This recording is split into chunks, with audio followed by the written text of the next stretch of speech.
A powerful businessman's son thought no one could stop him when he tried to force a young woman to sell her family's bakery, the last piece of land standing between his father and total control of the town.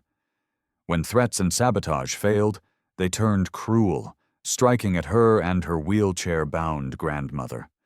But what they didn't know was that a former SWAT officer, a man haunted by the wars he'd fought, had found refuge in that same small town, and he wasn't about to watch injustice win again. What followed would become a legend of courage, redemption, and divine grace. Before we begin, tell us where you're watching from, and if this story moves your heart, please subscribe for more.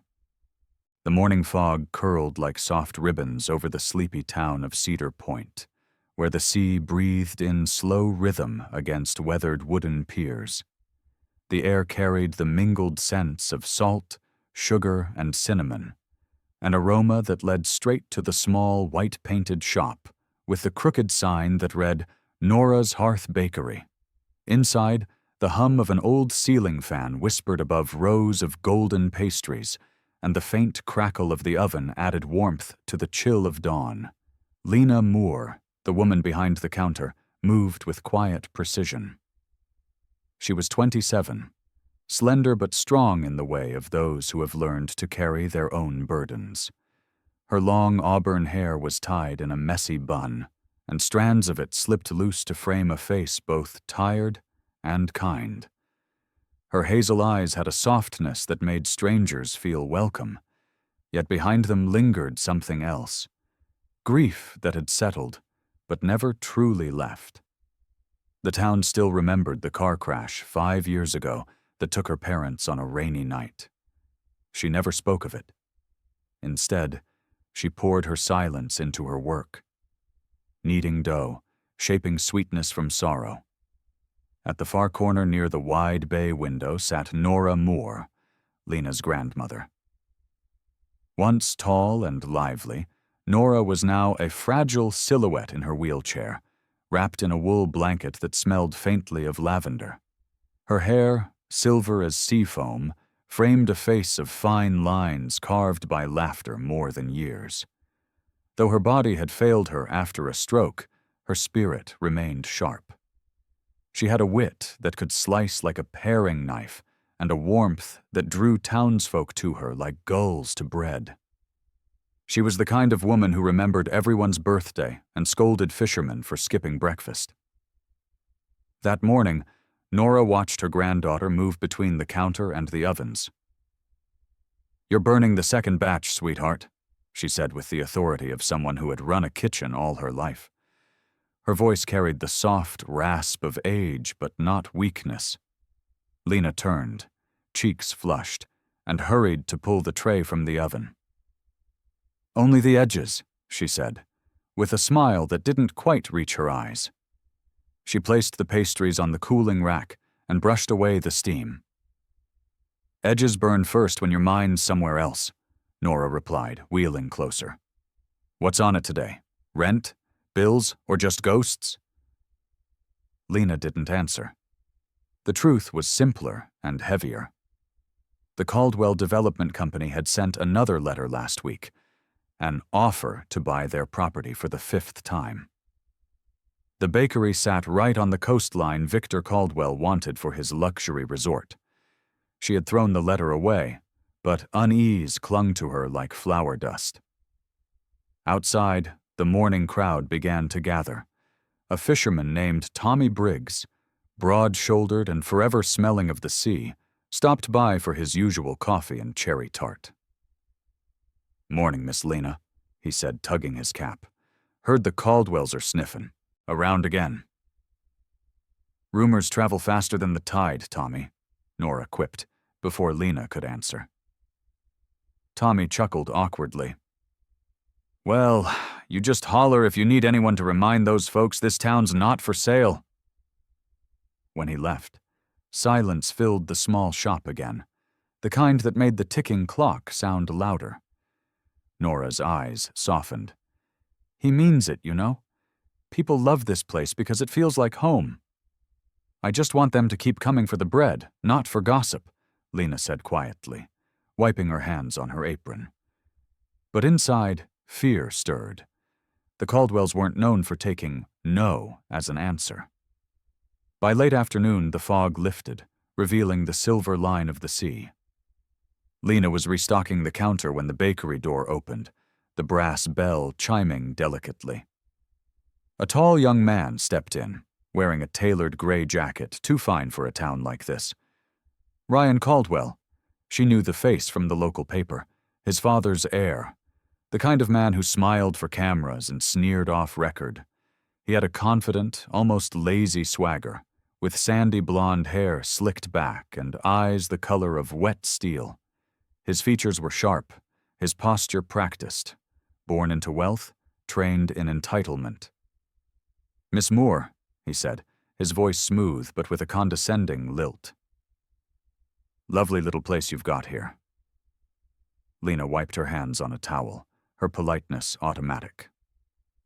"Can I help you with something?"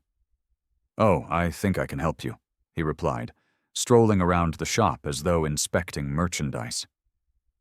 "My father sent me to make another offer. We're willing to triple the last number. Cash." He smiled as if it were a favor. "You could live anywhere you wanted." "This is where I want to live," Lena said evenly. Ryan's smile thinned. "Miss Moore, progress is coming whether you like it or not. When the resort opens, property values will rise, taxes too. You'll find this little bakery a burden." He turned toward Nora. "Wouldn't it be better for you to retire somewhere peaceful, ma'am?" Nora's tone cut through the air. "Son, I was peaceful until you walked in my door." Ryan's jaw tightened, but before he could reply, a sharp bark echoed from outside. Through the window, Lena saw a large German shepherd sitting obediently beside a motorcycle parked near the curb. The dog's fur was a blend of sable and silver, its ears alert, eyes intelligent. The man who stood beside him removed his helmet, a tall, broad-shouldered figure with weathered features and short, dark hair streaked faintly with gray. His face carried the kind of quiet authority that needed no introduction. Ethan Cross entered, holding the door open just long enough for the dog to follow. He wore a dark field jacket, jeans, and boots still dusted with road grit. There was a stillness about him. Controlled, deliberate, the kind of man who measured every word and movement. A faint scar crossed his jawline, not fresh, but deep enough to suggest stories he'd never tell. His eyes were an intense shade of blue, the kind that seemed to see right through pretense. "Sorry," he said, voice calm and low. "Didn't mean to interrupt." Lena blinked, momentarily startled. "You're not. What can I get you?" "Coffee. Black," Ethan said, glancing briefly toward Ryan, who had straightened with a hint of defensiveness. Ranger settled at Ethan's feet, tail thumping once on the floor before going still, watchful, protective. Ryan smirked. "Nice pet you've got there. You a cop or something?" Ethan's gaze didn't waver. "Something like that." He turned back to Lena. "Coffee's fine." Ryan scoffed. "Well, Miss Moore, you know where to find me if you change your mind." He dropped a business card on the counter, flashed a hollow grin, and left, the bell above the door clanging harder than necessary. The bakery was quiet again, but the air felt charged. Ethan took his cup and nodded towards the window. "He bothering you?" Lena hesitated. "He's persistent." "People like him mistake kindness for weakness," Ethan said, sipping his coffee. "Don't let him." His words were simple, but his tone carried the weight of experience. Nora's sharp eyes studied him. "You talk like someone who's seen too much of both." Ethan gave a faint smile that didn't reach his eyes. "Maybe." He stayed for a while, drinking in silence, occasionally glancing at Ranger, who watched every passerby with quiet vigilance. There was a gentleness in the way Ethan reached down to scratch the dog's ear, and Lena noticed how Ranger leaned into his touch, as if to remind him that the world still had loyal things in it. When the clock struck 6, Ethan placed a few bills on the counter. "Keep the change." Lena nodded, her fingers brushing the card Ryan had left behind. "Thank you for earlier," she said, though he hadn't done anything yet. Ethan shrugged. "Didn't do much?" His gaze softened. "But if you ever need help, I'm staying at the harbor cabins." He paused at the door, rain beginning to drizzle outside. "Sometimes storms don't start in the sky." Then he and Ranger stepped into the mist, their silhouettes swallowed by the gray. Nora turned to her granddaughter. "He's right, you know, about storms." Lena looked through the window, watching the fading figure of the man and his dog disappear down the foggy street. She didn't know what kind of storm was coming, but for the first time in weeks, she felt something unexpected. Hope, flickering like the first light before dawn. The morning after the fog lifted, Cedar Point glistened under a thin veil of sunlight. Seagulls circled lazily above the bay, their cries blending with the steady rhythm of the waves against the harbor wall. Inside Nora's Hearth Bakery, the smell of fresh bread rolled through the air, mingling with the faint scent of varnished wood and ocean salt. It was nearly opening time, and Lena Moore was arranging the trays with her usual quiet focus, though her hands trembled slightly every time the door creaked. She told herself it was just another morning, but in truth, she hadn't slept well. The image of Ryan Caldwell's smirk lingered like a bad taste. Nora sat by the window, knitting a blue scarf with steady fingers. "You look pale, dear," she said without looking up. "Didn't rest much?" Lena forced a small smile. "Just thinking too much, that's all." Her grandmother hummed softly. "Thinking won't change men like the Caldwells.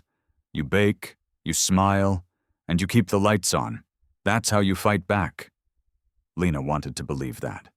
But as she adjusted the sign outside, she saw a black car with tinted windows idling across the street.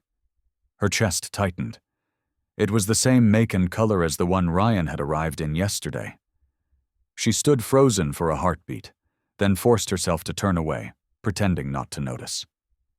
By mid-morning, the shop filled with its usual mix of regulars, old fishermen, mothers with toddlers, and a few tourists who wandered in from the pier.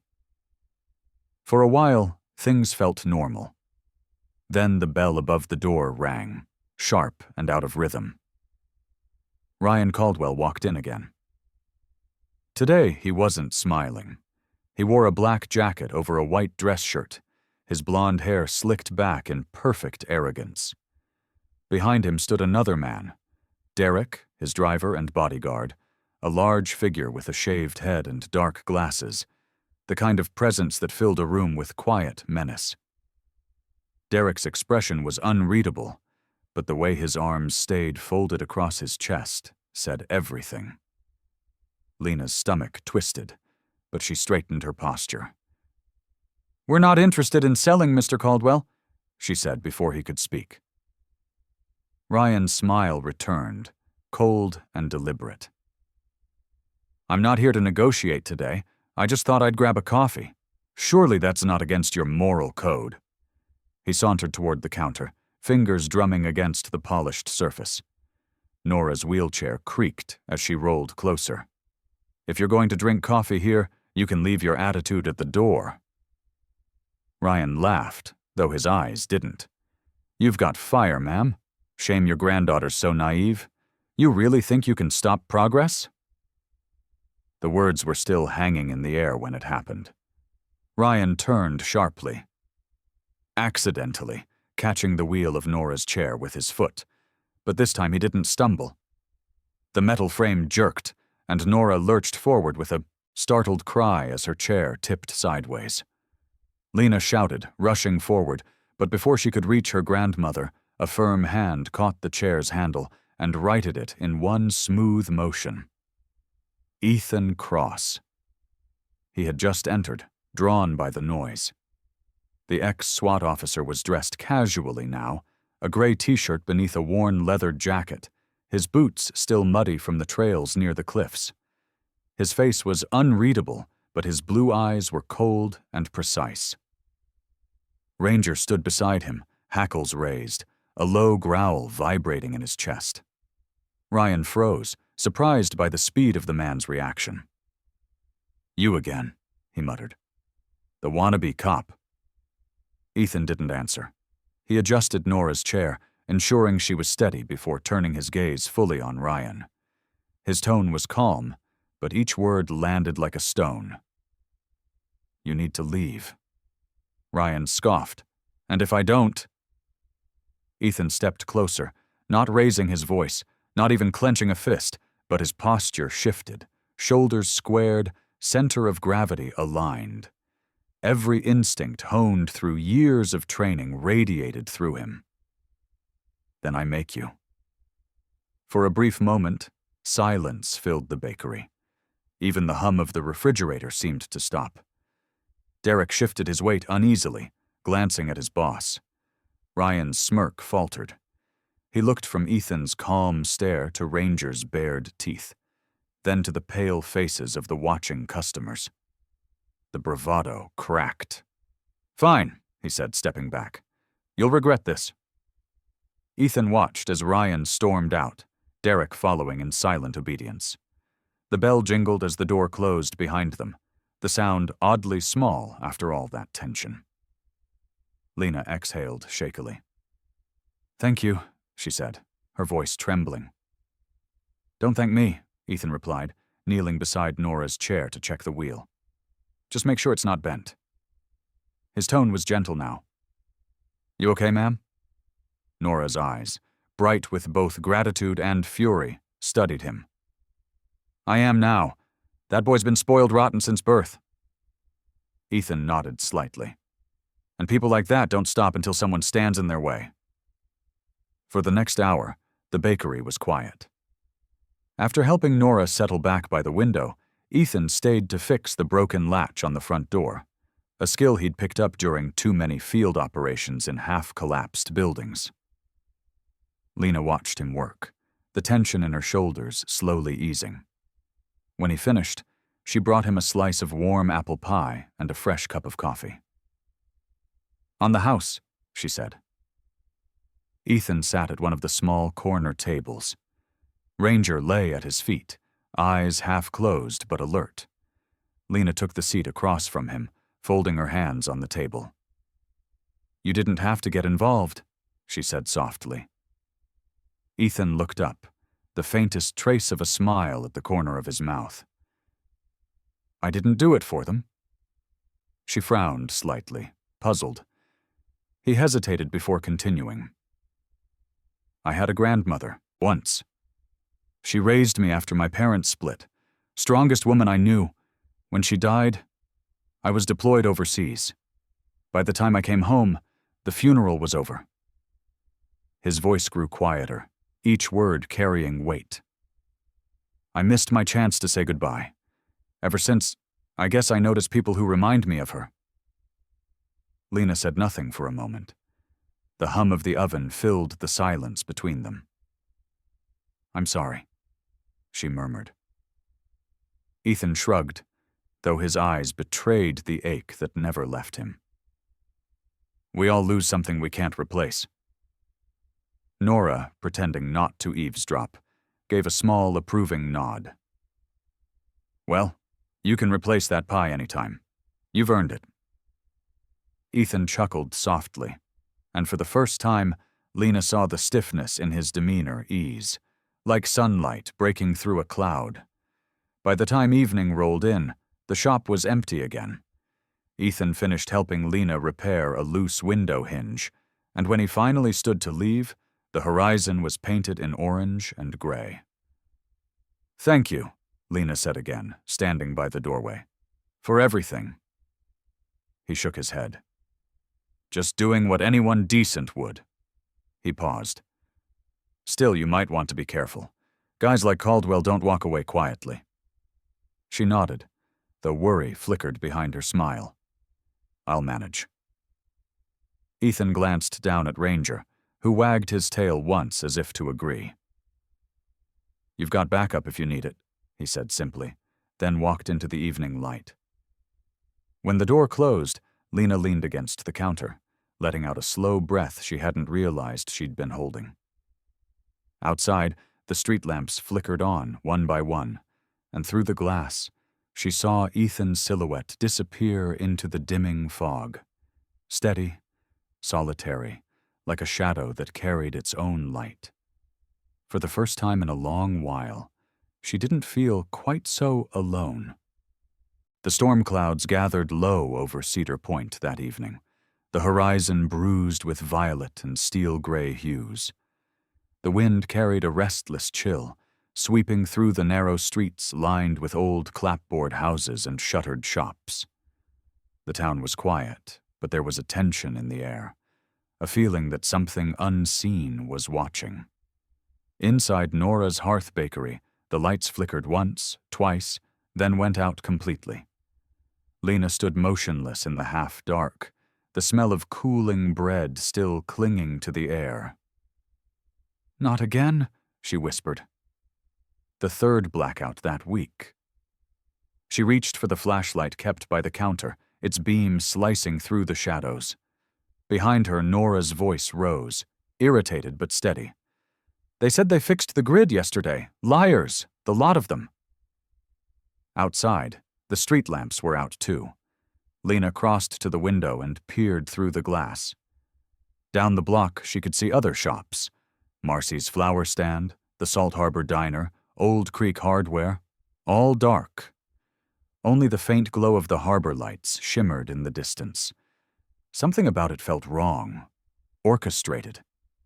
When the power returned 15 minutes later, the bakery hummed back to life with a low electric buzz, but the refrigerator's motor gave a groaning cough, and the smell of spoiled milk hit her nose.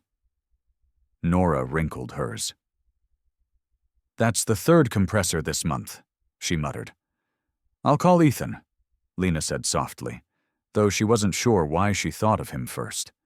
Maybe because he had a way of fixing things that seemed beyond repair. The next morning, Ethan showed up just after sunrise, jacket zipped, hair damp with sea mist. Ranger padded beside him, tail wagging lazily. "Heard you lost power again," he said, scanning the street before stepping inside. Lena nodded, rubbing her arms against the chill. "Half the block did. The electric company says it's random, but it isn't," Ethan finished, his gaze narrowing. He crouched near the breaker box, studying the wires. "These outages, always around the same time?" "Late evening, just after closing." "Deliberate," he muttered. "Someone's testing your patience or your resilience." From her corner, Nora added dryly, "They'll find out we've got both in excess." Ethan smiled faintly. "Still, I'd rather know who's behind it." He straightened, dusting his hands. "I have a friend who might help. He's not local, but he's good with this kind of thing." That night, after securing the bakery, Ethan stepped outside and pulled out an old phone with a cracked screen. He scrolled to a number labeled simply Jack T and hit call. "Cross?" The voice on the other end was rough, laced with the gravel of late nights and bad coffee. "It's me," Ethan said. "I need a favor." Jack Turner, once his partner in the SWAT division, was now a state detective based in Portland. He was in his late 30s, tall and lean, with a trimmed beard flecked with gray, and eyes that had seen too much. Jack had the kind of weary humor that came from years chasing people who'd rather vanish than be caught. "You never call unless something's burning," he said. "It's smoldering," Ethan replied. "You heard of Caldwell Construction?" "Unfortunately, yeah." "Why?" "They're buying up property in Cedar Point, pressuring locals, sabotaging holdouts. I think it's more than real estate." Jack's tone shifted, sharpening. "You got proof?" "Not yet. Just a pattern. Power outages, vandalism, intimidation. I need a background check on the owner. Victor Caldwell." There was a pause on the line, followed by the clicking of keys. Jack's voice lowered. "Give me a day." Ethan hung up and stared down the empty street. Ranger gave a low whine. "Yeah," he murmured, scratching the dog's neck. "Feels like something's coming." The next day began with another surprise. Lena arrived at the bakery to find a message scrawled in red paint across the back wall. "Sell or swim." The words dripped down the brick like fresh blood. Her heart pounded so loud she could barely hear her own breathing. Ethan was there minutes later, summoned by a frantic call. He stood before the wall, jaw clenched, hands on his hips. "They're escalating." Nora wheeled closer, her face pale with fury. "They think they can scare us off. Over my dead body." "Let's not test that theory," Ethan said grimly. He turned to Lena. "You need to file a report." "With who?" she shot back.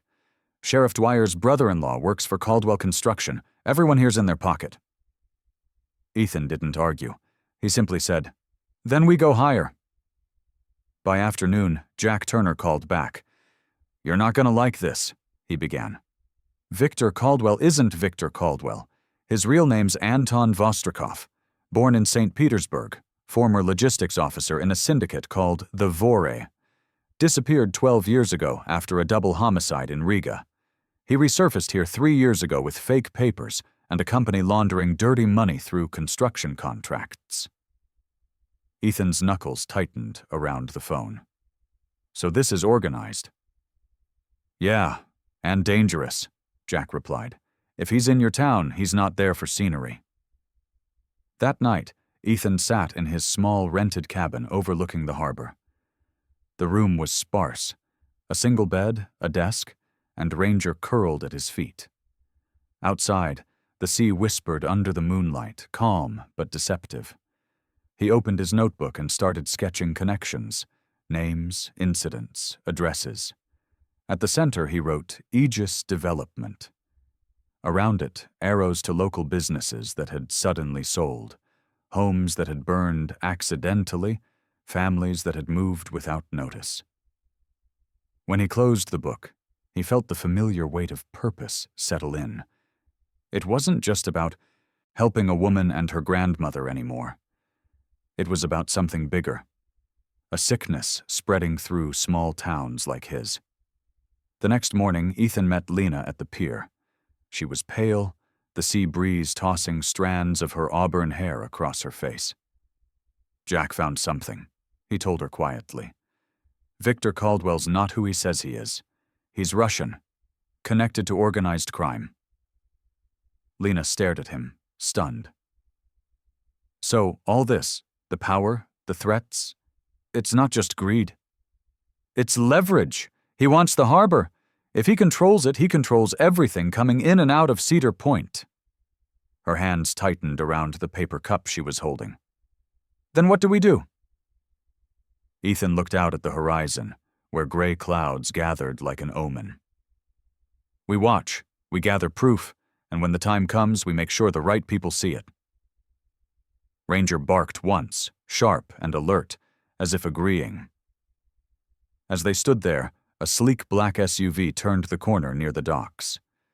Through the tinted glass, a face watched them. Victor Caldwell himself. He was in his early 50s, tall and broad-shouldered, with neatly combed silver hair and an expression that mixed charm with cruelty. His features were sharp, symmetrical, almost handsome, but the eyes, cold gray, calculating, spoiled it. He was the kind of man who smiled with his mouth, but never with his soul. Beside him in the passenger seat sat Elena Vostrikova, his younger sister. Unlike her brother, she was all quiet elegance. Raven hair pinned back, olive skin flawless, a black coat framing her tall figure. But her eyes were harder than his, glinting with the same ruthless precision. Victor's smile was faint as he watched Lena and Ethan talking by the pier. "So that's the one causing trouble," he said softly. Elena's voice was low, measured, touched with a Russian accent. "And the man with her?" Victor's jaw flexed. "A complication." The SUV rolled away, leaving nothing but tire marks and the faint scent of expensive cologne in the sea air. Ethan didn't notice them go, but he felt something shift, an unease prickling at the back of his neck. He looked down at Ranger, who was staring towards the disappearing car, ears rigid. "Yeah," he murmured. "I felt it too." And for the first time, Ethan knew with certainty. Cedar Point wasn't just under threat. It was already under siege. The next morning dawned with deceptive calm. Cedar Point lay under a thin veil of mist, the kind that turned the world into shades of pearl and gray. The bakery windows glowed softly, their panes fogged by the warmth of the ovens inside. To anyone passing by, it looked peaceful, an image of small-town charm untouched by greed or danger. But inside, Lena Moore could feel the tension beneath the quiet.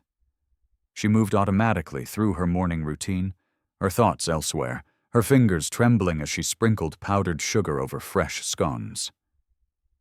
Nora sat by the window, reading the local paper. "They've written about the power outages," she said, squinting through her glasses. "But not a word about Caldwell Construction? Typical." Her tone was sharp but weary. She had lived long enough to recognize the silence that money could buy. Lena barely heard her. She was staring at the day's delivery, bags of flour and sugar stacked by the counter. They had been left overnight by a new driver, someone she didn't recognize.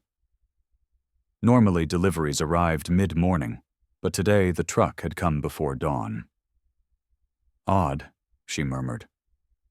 As she inspected the labels, Ranger, lying near the back door, suddenly lifted his head. The dog's ears twitched, his amber eyes narrowing toward the street outside. He rose, tail stiff, emitting a low growl that rumbled like distant thunder. Ethan entered moments later, the morning light glancing off his dark jacket. His face, unshaven and taut from lack of sleep, carried a gravity Lena was beginning to recognize as his natural state. "You heard about the newcomers?" he asked without greeting. "A group of tourists checked into the Seaside Inn last night. 4 of them, paid in cash." Lena frowned. "Tourists? In November?" "Exactly," Ethan said. "And they didn't bring luggage, just cases." He paused, glancing toward Ranger, who was still alert. Whatever's coming, he feels it too.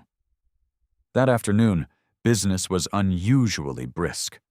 Around lunchtime, 4 strangers entered the bakery together. They were all dressed like vacationers, but looked nothing like ones. The man who led them, Boris, was in his early 40s, thick-set, clean-shaven, with a pale scar along his jawline, and the kind of heavy shoulders that came from a life of labor or fighting. His accent was Eastern European, rough but controlled. With him were 2 women and another man, all in casual clothes but moving with quiet coordination. The taller woman, Clara, had sleek blonde hair and striking green eyes. Her expression was neutral, but her glances measured everything. The exits, the counter, the cameras. 4 coffees, 2 cherry pies, Boris said, his voice low but carrying weight. Lena nodded, heart racing. She could feel Ethan's warning echo in her mind. They're not here for pastries. As she served them, one of the women accidentally dropped her cup, splashing coffee over the counter. "Clumsy?" "Me," she muttered, and immediately began clutching her stomach. "Oh God, it burns!" she gasped dramatically. The others joined the act, groaning, clutching their throats, one knocking over a chair. Customers screamed. Someone called for an ambulance. Nora, horrified, shouted for Lena to stay back, but the damage was already done. Within minutes, the scene had turned chaotic, and before Lena could explain, one of the tourists snapped a photo on his phone, capturing her frozen behind the counter, hands shaking, the spilled coffee steaming like evidence of guilt. By evening, the footage had made its way online. The title read, "Tourists Poisoned at Local Bakery. Owner Under Investigation." Ethan arrived just as the police left, their expressions sympathetic but firm. "It's temporary," one officer said. "We'll run tests." But Lena saw the doubt in his eyes. After they left, she sank into a chair, head in her hands. "They're destroying everything," she whispered. Ethan crouched beside her. "That's the point. Victor's not warning you anymore. He's laying the groundwork to bury you." His tone was low, controlled, but his jaw was tight with anger. "And if he's moving this fast, it means he's nervous." Nora rolled closer, her voice steadier than her granddaughter's. "Then let him be nervous. We'll fight back." That night, Ethan couldn't shake the feeling that something worse was coming. He walked Ranger through the fog-draped streets, eyes scanning every alley and shadow. Near the top of the hill, overlooking the bay, he noticed a black SUV parked under a flickering lamppost. No one was inside, but the engine was still warm. A subtle message. "We're watching." The following evening brought clearer skies, but no relief. Lena had closed the bakery early, her energy drained by whispers and stares from townsfolk who had once smiled at her. Ethan stayed late, checking the locks and wiring a small camera near the back door. "You shouldn't be alone here," he said. "I can't abandon it," she replied softly. "This bakery is all I have left." He looked at her for a moment, then nodded. "Then we protect it." The next day began with sunlight and laughter, two sounds Cedar Point had forgotten. A school group stopped by the bakery during a coastal field trip. For a few hours, the place felt alive again. Even Nora laughed, helping hand out cookies from her wheelchair. But as the crowd left and quiet returned, Ethan's phone buzzed. A message from Jack. "Careful. Caldwell's people are moving. Someone new's in town. Mikhail Sidorov. You remember the name?" Ethan did. Mikhail had been a military enforcer in Anton Vostrikov's syndicate, a brutal man with a soldier's discipline and a predator's instincts. If he was in Cedar Point, this wasn't intimidation anymore. It was warfare. Late afternoon descended into gold and shadow. Lena insisted on taking Nora home, early to rest. Ethan followed behind them in his truck, watching every turn. The road curved along the cliffs, descending into a quiet residential stretch. Halfway down, it happened. Nora's wheelchair, which had been folded and strapped to the back of Lena's small hatchback, slipped loose as she unloaded it near the curb. She unfolded it, placed it behind the car, and turned to fetch her grandmother's bag. In that brief moment, the chair began rolling. Slowly, then faster, down the slight slope leading toward the main road. "Grandma!" Lena screamed, sprinting forward. Nora, half-seated, tried to brake, but the handles gave way with a metallic snap. The chair sped toward the traffic. From the distance, a horn blared. Ranger, who had been trailing beside Ethan, bolted before anyone could react. The shepherd's powerful legs blurred across the pavement. He lunged, teeth clamping onto the handle of the wheelchair, pulling it sideways with all his strength. The chair skidded onto the grass just as a delivery truck roared past, missing them by inches. The world froze for a heartbeat. Then Nora began to cry, not from pain, but shock. Ethan ran up, crouching beside Ranger, who panted heavily, his paws bleeding from the friction. "Easy, boy," he whispered, pressing a hand to the dog's head. "You did good." Lena dropped to her knees beside her grandmother, trembling. "The brakes. They were cut," she said hoarsely, fingers brushing over the severed cables. Ethan's eyes darkened.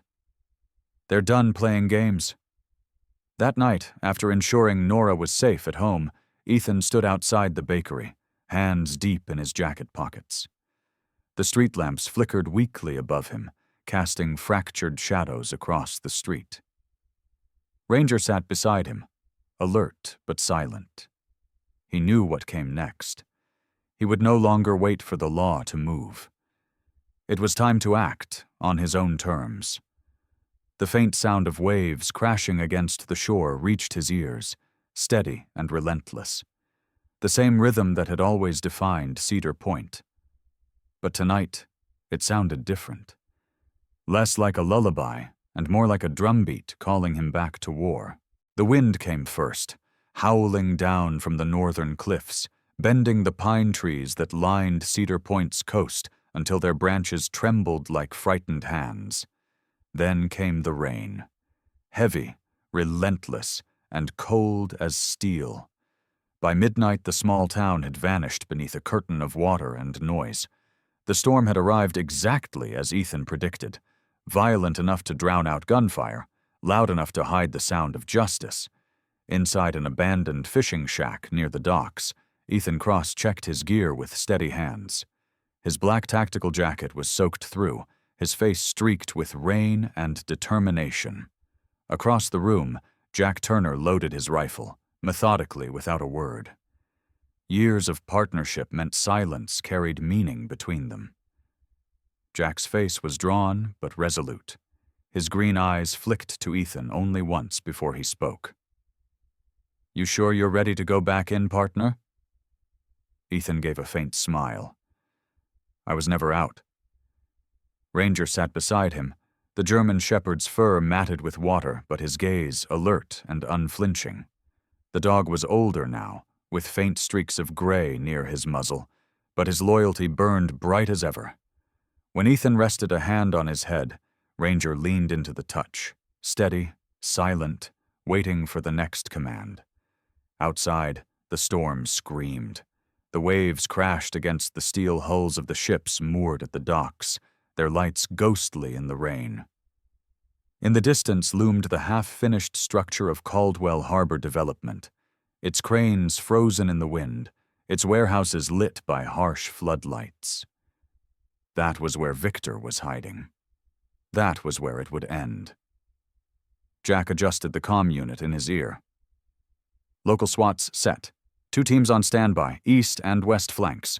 We breach from the south once you give the word." Ethan nodded. "We go quiet until we can't."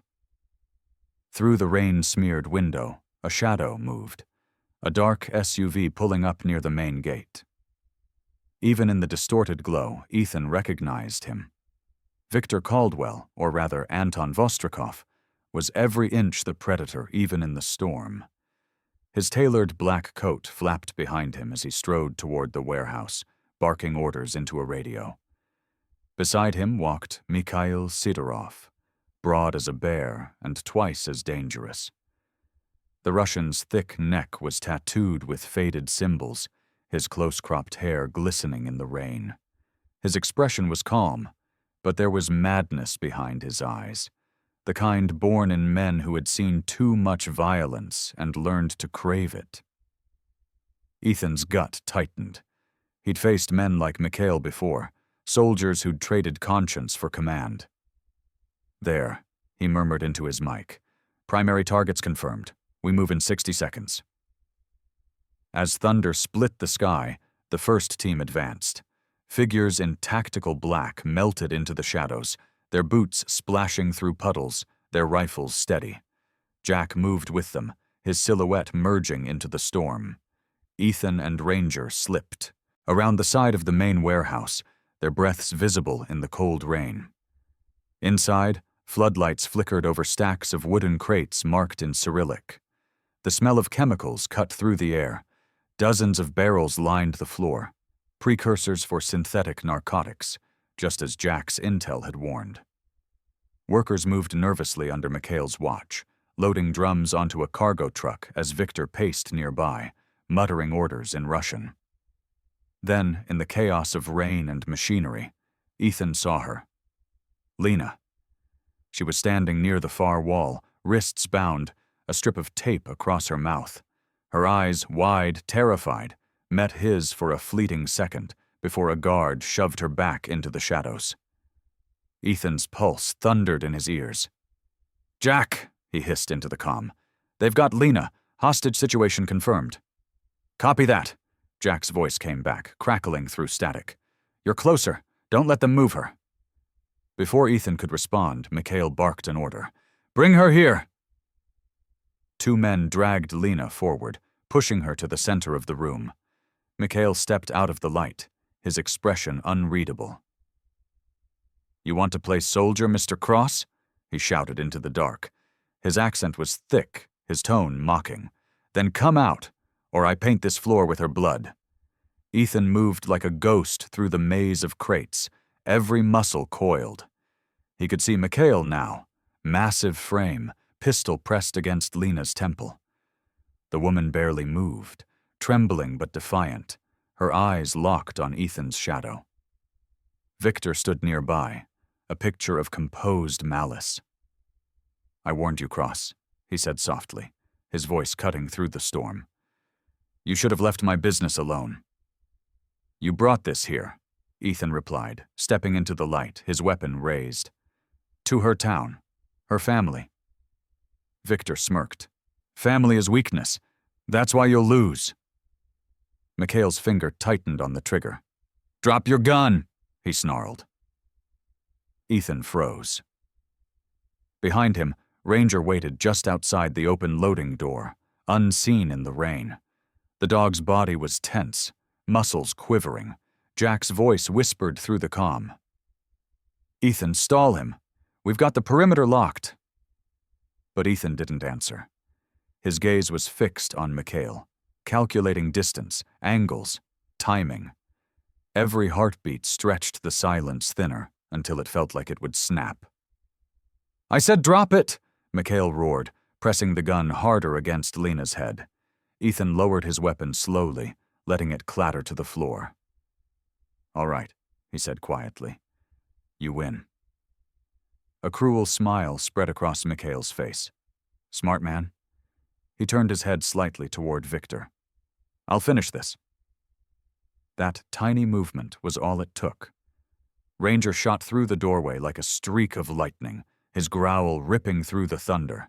He hit Mikhail full force, teeth sinking into the man's forearm. The gun went off, the shot exploding harmlessly into the ceiling. Ethan moved. One fluid motion. Dive, roll, fire. 2 rounds struck Mikhail's center mass, jerking him backward. The enforcer stumbled, eyes wide, then collapsed in a heap, the rain and blood mixing beneath him. Lena gasped as Ethan ripped the tape from her mouth and cut her bindings.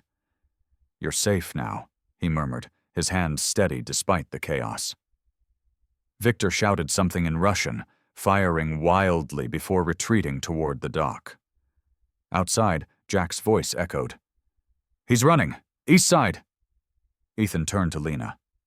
"Stay with Ranger."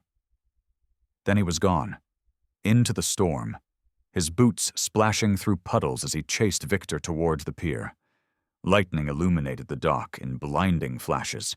Victor stumbled, his coat whipping in the wind, his pistol shaking in one hand. "Stop!" Ethan shouted, voice like thunder.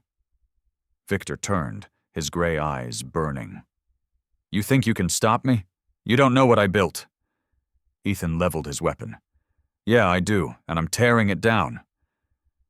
For a moment, Victor hesitated, caught between rage and fear. Then Jack appeared from the side, rifle raised. "Drop it!" Victor's face twisted. He looked from Ethan to Jack, then toward the sea. For a heartbeat, it seemed he might run. Instead, he threw his gun into the water and raised his hands. "You'll regret this," he hissed. "Maybe," Ethan said, his tone flat. "But you won't be around to see it." Jack stepped forward, cuffing the man as the storm began to fade, the rain softening into mist. Behind them, the flashing red lights of approaching police cut through the darkness. The operation was over. Cedar Point's nightmare was ending. Ethan looked back towards the warehouse, where Lena stood in the doorway with Ranger beside her, both silhouetted against the glow of the floodlights. For the first time in weeks she was smiling, tired, tearful, but free. The storm broke just before dawn. The last thunder rolled out to sea, leaving behind a quiet that felt almost sacred. Over Cedar Point, the rain had ceased its relentless drumming, and a pale silver light crept slowly over the rooftops. What remained of the night's chaos was now laid bare: the muddy streets, the toppled crates at the docks, the shattered glass glinting faintly under the newborn sun. For the first time in weeks, the town could breathe. Ethan Cross stood at the edge of the pier, watching the waves settle. His jacket was still damp, his hair plastered to his forehead. Exhaustion lined his features, but his eyes were clear, focused on the horizon where the sky met the sea. Ranger sat beside him, tail twitching, ears perked toward the faint sound of sirens in the distance. The German shepherd's coat was still wet, but his head rested proudly against Ethan's knee, as if he knew he had helped change the course of things. Minutes later, the sound of engines filled the air. A convoy of black SUVs and armored vans rolled down the narrow coastal road, their tires splashing through puddles. The letters FBI gleamed on their sides. Dozens of agents poured out, their dark uniforms contrasting against the washed-out hues of morning. Among them, Special Agent Claire Donovan stepped forward, a woman in her early 40s, tall and composed, with close-cropped brown hair and gray eyes that radiated intelligence and unspoken fatigue. Her posture was military straight, her movements efficient. A thin scar along her left cheek suggested she had seen her share of danger. "Ethan Cross?" she called, her voice steady but respectful. He turned, nodding. "That's me." "Agent Donovan, Bureau Liaison. Detective Turner briefed us. You did well." Her gaze drifted toward the warehouse, now sealed off by federal tape. "We've confirmed the cargo. Precursors for narcotics, distribution scale. You and your team just exposed a multi-state smuggling network." Ethan's jaw tightened slightly. "Then it's over." "For now," she said quietly. "But men like Vostrikov rarely fall alone. There will be others." Jack Turner approached, fatigue written in every line of his face, but satisfaction in his eyes. His clothes were drenched, his rifle slung carelessly over his shoulder. "They're securing the files," he said, nodding toward the agents hauling sealed boxes from the warehouse. "Looks like Victor kept everything. Ledgers, offshore accounts, even photos. Guy was arrogant enough to document his empire." "Arrogance makes men sloppy," Donovan said, "and sloppy gets them caught." As the agents worked, the media began to arrive, vans with satellite dishes, reporters in raincoats clutching microphones. The story was already spreading faster than the dawn. Prominent businessmen exposed as Eastern European crime lord. Cameras flashed as Victor Caldwell, or rather Anton Vostrikov, was led away in cuffs, his designer coat torn and his silver hair plastered to his skull. Even in defeat, his expression was cold, unrepentant. Ethan watched silently as the man was shoved into a van. For a moment, their eyes met. Two soldiers from different worlds, one driven by duty, the other by greed. Then the door slammed shut, and the illusion of power went with it. By mid-morning, the chaos had given way to an eerie calm. The residents of Cedar Point gathered cautiously near the pier, whispering among themselves. Fishermen in soaked raincoats, shopkeepers clutching steaming mugs of coffee, children clinging to their mothers' coats, all watched the line of federal vehicles disappear up the hill. At the heart of the crowd stood Lena Moore, her auburn hair tied back, a wool blanket around her shoulders. She looked tired, her face pale from the night's terror, but there was light in her eyes again, a quiet strength that came from surviving the impossible. Beside her, Nora sat in her wheelchair, a shawl draped over her legs. The old woman's cheeks were flushed with color, her wrinkled hands trembling slightly as she held a cup of cocoa. Ethan walked up to them, removing his gloves. Lena looked up, and for a moment neither spoke. The silence between them said what words could not. Then Nora broke it with a smile. "You both look like drowned cats," she said, her voice wobbly but teasing. Ethan chuckled softly. "Ranger might take offense to that." At the sound of his name, Ranger trotted closer, tail wagging. Nora bent slightly, extending a trembling hand. "You're the hero of the night, aren't you?" she murmured. Ranger leaned in, pressing his head gently against her palm. Lena's eyes softened. "He saved her life," she said quietly. "And mine." Ethan looked away, almost embarrassed. "He's just doing what he was trained to do." Nora's gaze lifted to him. "And you?" He hesitated. "Maybe the same." The old woman smiled knowingly.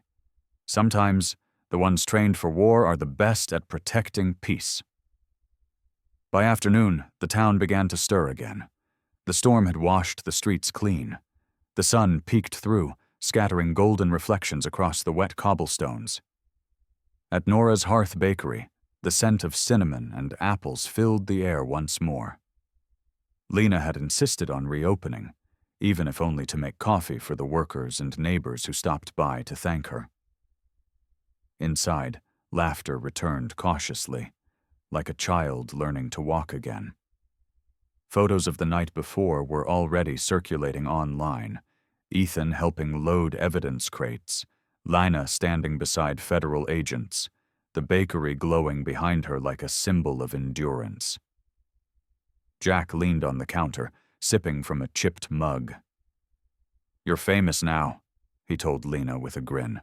"The papers are calling you the Heart of Cedar Point." Lena rolled her eyes but smiled faintly. "I didn't do anything extraordinary."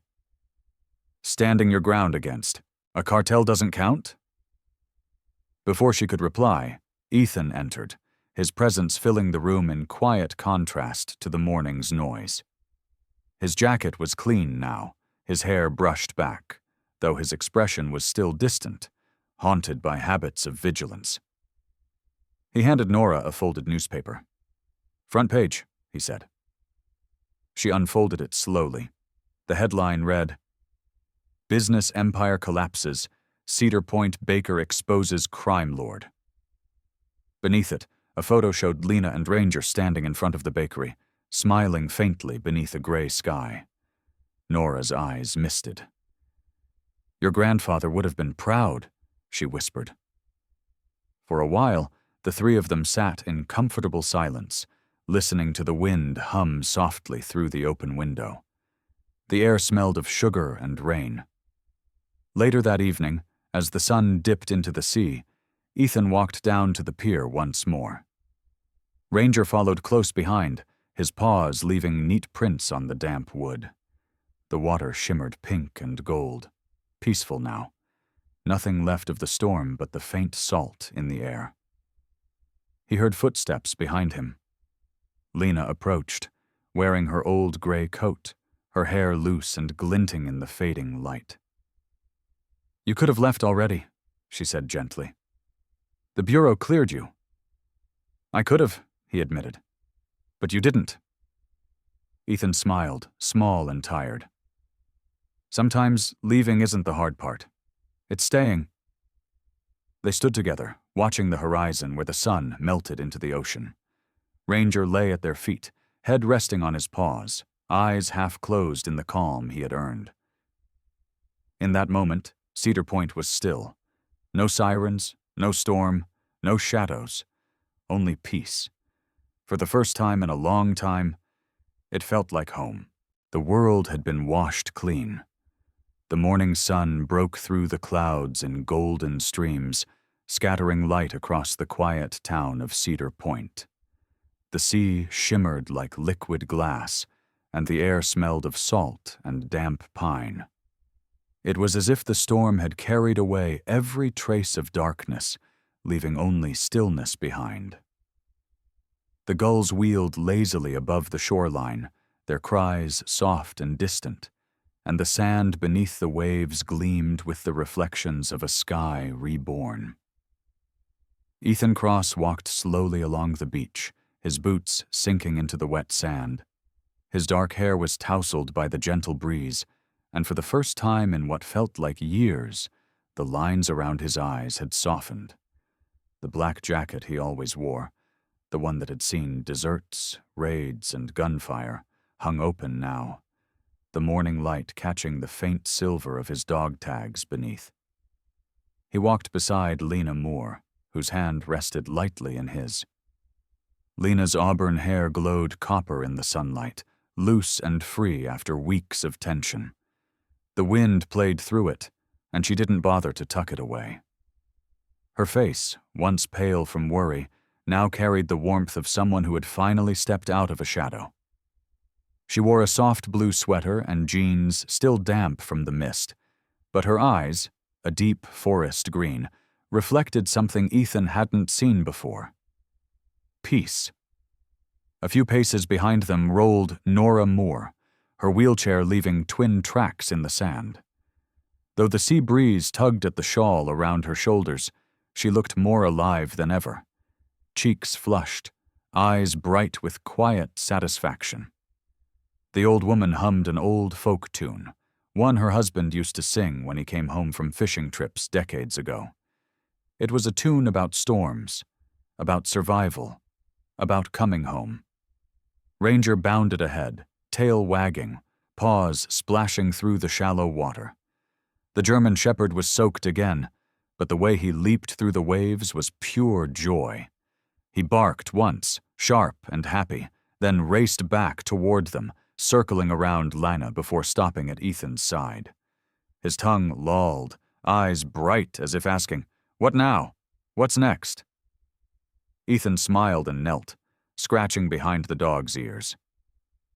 "You're free now too, buddy," he said quietly. "No more orders, no more danger, just sun and salt air." Nora laughed softly. "He'll get bored in a week." "Maybe," Ethan said, glancing at Lena. "But maybe that's what peace feels like. A little boring." They continued walking, the sea whispering beside them. The town behind them had begun to stir. Cedar Point was rebuilding. Fishermen were hauling nets again, their laughter echoing faintly over the water. The bell from the church tower chimed once, a low and steady sound that seemed to bless the morning. Lena stopped for a moment, gazing out towards the horizon. "I still can't believe it's over," she murmured. Ethan followed her gaze. "It's never really over," he said, gently. "But it's different now. The worst part, that's done." She turned to him, eyes soft but searching. "What about you? What happens next, Ethan?" He hesitated, kicking at the sand. "That depends on what I tell my CO." Lena blinked. "You're going back?" He smiled faintly, the kind of smile that carried more truth than ease. "I was supposed to. I called this morning." Nora wheeled closer, looking up at him. "And?" Ethan exhaled, looking at the horizon again. The waves rolled in, washing against his boots, cool and steady. "They told me I'm on indefinite leave." He glanced at Lena then, the sun catching his eyes. "Which is just their way of saying I don't have to go back, unless I choose to."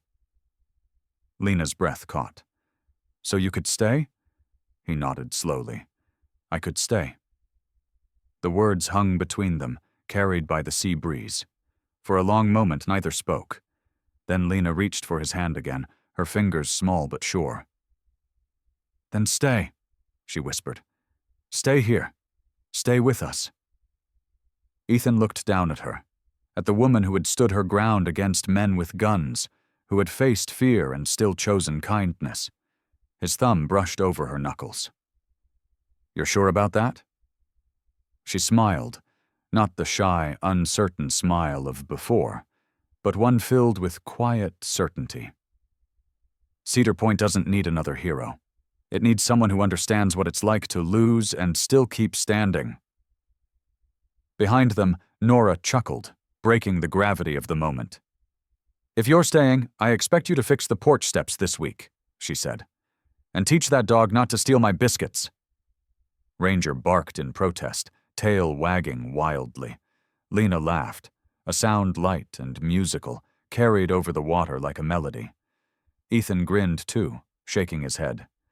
"Yes, ma'am," he said, saluting the elderly woman playfully. The trio walked on, the tide lapping gently at their feet. The storm debris had already begun to wash away.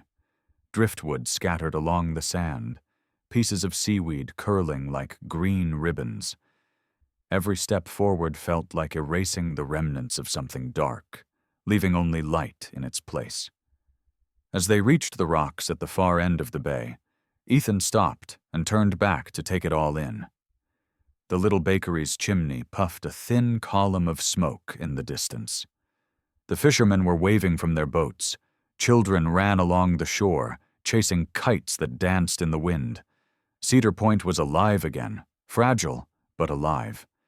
He breathed deeply, the salt air filling his lungs. For the first time in a long time, he wasn't thinking about orders or missions. He was thinking about mornings like this, about coffee and laughter, about Ranger barking at gulls, about Lena's hand fitting perfectly into his. He turned toward her. "You know," he said softly, "when I first came here, I thought I was just passing. Through." "And now?" she asked. He looked at the horizon, the golden light shimmering on the sea, then back at her. "Now I think I finally arrived." Ranger barked again, chasing the reflection of sunlight in the waves. Nora laughed behind them, shaking her head. "Go on then, both of you," she said. "The day's waiting." Together they began walking again, the three of them, and one loyal shepherd, moving toward the edge of the light. The sun rose higher, spilling warmth across their faces. The air shimmered, alive with the sound of the sea, the wind, and the heartbeat of a town reborn. And as they walked, the past finally loosened its grip, fading into the rhythm of the waves. In the end, perhaps it wasn't the storm that changed them. It was the grace that came after. Sometimes God doesn't still the waves. He strengthens our hearts to walk upon them. The miracle is not that Ethan, Lena, and Nora survived the darkness, but that they found light in one another. And maybe, in our own quiet battles, we too can see God's hand guiding us toward peace. If this story touched your heart, share it with someone who might need hope today. Leave a comment, subscribe to the channel, and may God bless you and your loved ones with strength after every storm.